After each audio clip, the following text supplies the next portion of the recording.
Hey coffee lovers, naka buy one get one sa SNR sa coffee.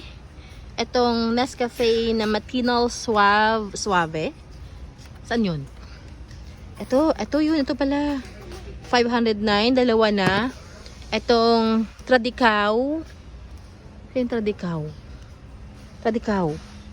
Alam ko kamukha nito yun eh. Wala dito pala. Ayan oh, yan ang coffee nila. Bili tayo ng coffee. Ayan. Ito sa baba naman is a coffee din. Coffee, naka-sale lang siya. Naka-last 50 pesos. Folgers or Folgers. I don't know how to say it correctly. And yun, saan yung Tradicao? Natikman ko na yung Tradicao pero Tomatino Suave or Suave. Hindi pa.